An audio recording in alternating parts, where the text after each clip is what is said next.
পোড়াতে ইট তৈরিতে পোড়াতে হয় 240 টন কয়লা। এখানে মিলিয়ন শব্দটা বেশি আছে। কয়লার পাশাপাশি গ্রাম অঞ্চলে বনভূমি ধ্বংস করে পোড়ানো হচ্ছে কাঠ ও বাঁশ। ইট ভাটাগুলো থেকে বছরে কম করে হলো 9.8 মিলিয়ন টন কার্বন ডাইঅক্সাইড নির্গত হচ্ছে বায়ুমণ্ডলে, যা দেশের মোট কার্বন ডাইঅক্সাইড নির্গমনের প্রায় 13%। সাথে যোগ হচ্ছে কার্বন মনোক্সাইড ও সালফার ডাইঅক্সাইডের মতো বিষাক্ত গ্যাস। এসব বিষাক্ত গ্যাসের প্রভাবে জনস্বাস্থ্যের ক্ষতির পাশাপাশি অন্যান্য প্রাণী ও উদ্ভিদের ক্ষতি হচ্ছে। বিশ্ব ব্যাংকের একটি তথ্য অনুযায়ী জানা যায়, ঢাকা শহরের বাতাসে 40 ভাগ ক্ষুদ্র কণা আসে ঢাকার আশেপাশের ইট ভাটার মাধ্যমে। অন্য আরেকটি তথ্য থেকে জানা যায়, প্রতি বছর ঢাকার চারপাশে ইট ভাটার মাধ্যমে 15,500 ton sulphur dioxide, 3,02,000 ton carbon monoxide, 6,000 ton black carbon, 1.8 million ton carbon dioxide নির্গত হয়। সবচেয়ে ভয়ঙ্কর তথ্য হলো, প্রতি বছর ইট উৎপাদনে ব্যবহৃত হচ্ছে 284 কোটি ঘনফুট মাটি, যার পুরোটি আসে জমির টপসয়েল থেকে। আর কাঠ কয়লা দিয়ে সেই মাটি পুড়িয়ে বাতাসে মেশানো হচ্ছে বিষাক্ত কার্বন। চারপাশে ছড়িয়ে পড়ছে ছাই, ধুলা ও সালফার ডাইঅক্সাইড সহ অন্যান্য ক্ষতিকর গ্যাস। আধুনিক সভ্যতাকে এগিয়ে নেওয়ার অজুহাতে এইভাবে পরিবেশের ভারসাম্য নষ্ট করে তৈরি হচ্ছে এক একটি ইট। ভূমি রেকর্ড ও জরিপ অধিদপ্তরের তথ্য মতে 1971 সালে বাংলাদেশের মোট আবাদী জমির পরিমাণ ছিল 2,17,00,000 একর। কৃষি সম্প্রসারণ অধিদপ্তরের তথ্য মতে 1984 সালে দেশে মোট আবাদী জমির পরিমাণ ছিল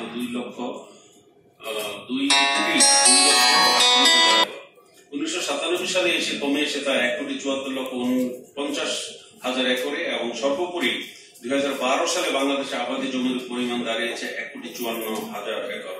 অর্থাৎ 47 বছরে 60 লক্ষেরও অধিক একর জমি আমরা আবাদী জমি হারিয়েছি।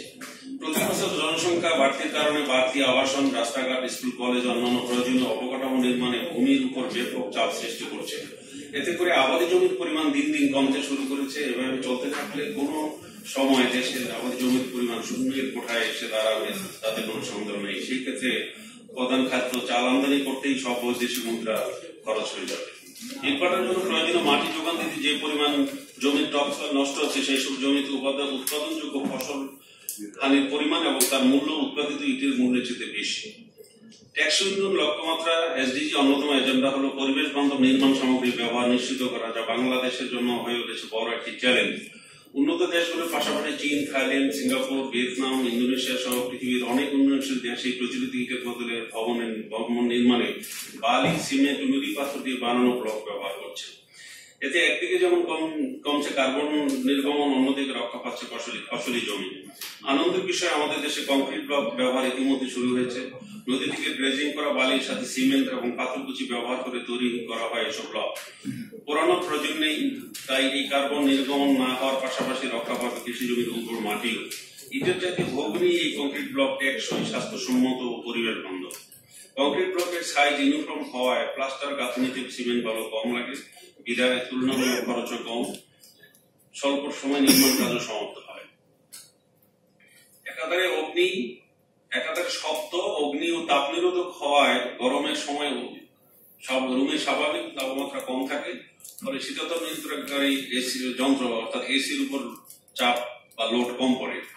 বর্তমানে বিভিন্ন দেশে ইটের বিকল্প হিসেবে কয়েক প্রকার কংক্রিট ব্লক ব্যবহার হচ্ছে, যেমন সলিড কংক্রিট ব্লক, হলো concrete block, autoclave aerated concrete অর্থাৎ AAC lightweight block, non autoclave aerated cellular lightweight concrete block.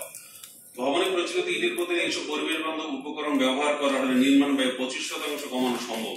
কিন্তু দুঃখজনক হলো সত্য, ভবন নির্মাণে দেশে এখনো অধিকাংশ ক্ষেত্রে এই প্রচলিত ইট ব্যবহার করা হচ্ছে। এমনকি সরকারের কর্মকাণ্ডে এখনো প্রচলিত ইটই ব্যবহার করা হচ্ছে। পৃথিবীর উন্নত রাষ্ট্রগুলোতে ইটের ব্যবহার আইন করে নিষিদ্ধ করা হয়েছে।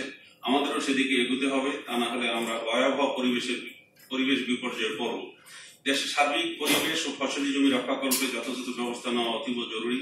আশা করি বর্তমান জনবান্ধব সরকার একটি সময় উপযোগী নীতিমালা গ্রহণ করে ইটের পরিবর্তে কংক্রিট ব্লক ব্যবহারে জনগণকে উৎসাহিত করবে। কিছু সুপারিশ মানা: 1. অবিলম্বে সমস্ত সরকারি আধা সরকারি ভবনে ইট ব্যবহার বন্ধ করা। 2. 2020 সালের পর ঢাকা সহ সকল বিভাগীয় শহরের ভবন নির্মাণে ইট ব্যবহার বন্ধ করা। 3. 2022 সালের পর সকল জেলা শহরে ভবন নির্মাণে ইট ব্যবহার বন্ধ করা। 4. 2025 সালের পর সকল উপজেলা পার্শ্ববর্তী এলাকায় ভবন নির্মাণে ইট ব্যবহার বন্ধ করা। পাশাপাশি ইটের বিকল্প যে কোনো ব্লক তৈরির ফ্যাক্টরিকে ন্যূনতম 10 বছরের জন্য সকল প্রকার ট্যাক্স ও ভ্যাটের আওতামুক্ত ঘোষণা করা। ধন্যবাদ সবাইকে। আসসালামু আলাইকুম।